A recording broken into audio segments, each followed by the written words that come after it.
Hey everyone, it's Kayla here, and today I'm sharing a layout and process video for day 7 of my Scraplift a Day series here on YouTube.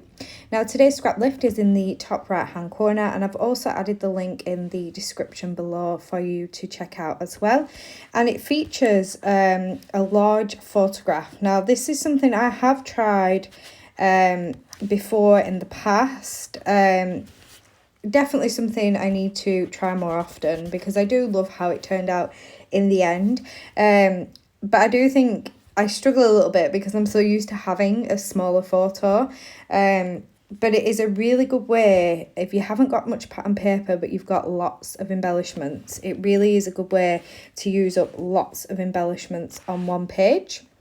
Now Rebecca will be joining me again today. She's joining in every day on Instagram, so I've added the link to Rebecca's Instagram in the description below, so please do go and check it out and see what she has created with today's inspiration. Now I have picked this photograph of my son TJ, and this was taken in the summer last year. So it is a more newer photo for me. I am trying to bust through some of those older ones. So this is a more recent photograph.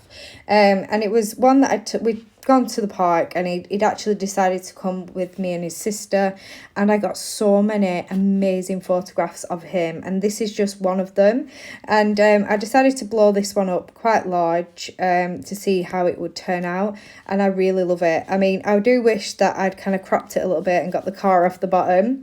But I didn't kind of plan that far ahead, but I just printed out this one quite large. I can't remember exactly what size. It weren't a full size of an A4. It was slightly smaller, but obviously for this design, it was perfect. And he's swinging on the swing, and TJ is a bit of a daredevil and he likes to see how high he can go, and he was swinging and swinging and swinging, and I was snapping some photos of him and he went really high. I mean, I thought he was going to go over. He scares me to death sometimes, but obviously it does take for amazing photo opportunities. So I snapped this photo of him and I really wanted to document it, and I am now really, really pleased that I blew it up and made it a large photo on the page. Now I have pulled out the Bro & Co collection, which is a slightly older Simple Stories collection, and I haven't got much left at all, just paper scraps and a couple of embellishments left. So I'm now going to pull in a couple of those embellishments and see if I can build up a cluster to the side of my photo. Now I have put my photograph on the opposite side to the original just because of the way TJ's looking. It looked better on this side. And I've used a strip of pattern paper from the collection, which is a grey with lots of little stars on, and I've added a black cardstock border around this because the black really does work well with this collection.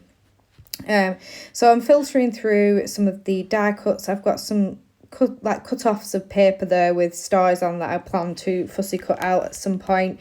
I do pull in this sticker which reads "Oh yeah," and I felt like that would make a really good title for this page. And now just pulling in some more die cuts that I think I may use. This is kind of the process that I do whenever I start a page. I kind of make a smaller pile of embellishments that I may consider using on this page or will work well with the page. So I got my title there. I pulled in this die cut piece, which it looks as though I'd actually cut in half for a previous page, and I just had the bottom bit left with the stars on. So I'm going to tuck that in underneath my title.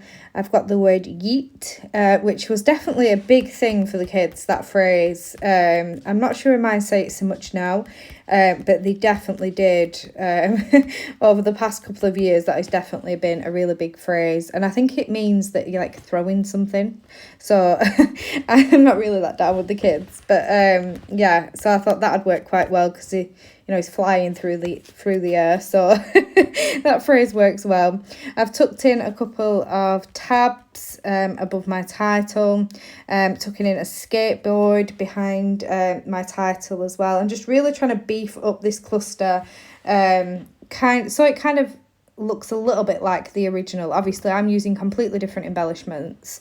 My embellishments are different shapes and sizes and things. My layout is a different size, so I'm just really trying to beef up and have my cluster in that bottom corner of my photo.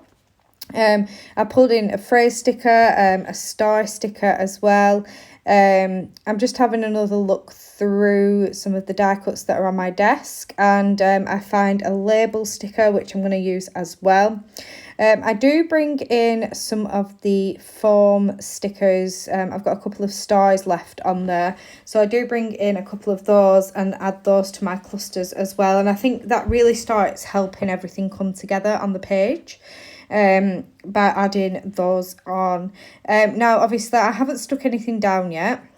And again, I won't make you watch me stick all these things down again.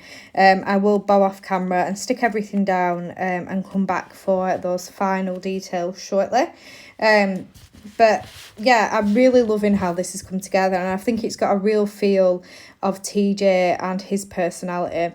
So now everything has stuck down, I'm going to come in with my tiny attacher just to add in a couple of staples, which is just, it's just extra detail in it on the page, and another texture as well. And I really do like using my tiny attacher on layouts for TJ for some reason. I seem to mainly pull it out for his layouts. I'm not sure why.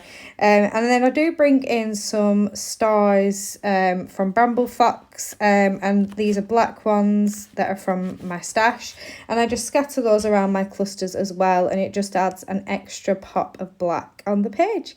So this is my finished layout. I really love how this has turned out. I definitely will be trying larger photographs more often. Thank you for watching. Bye.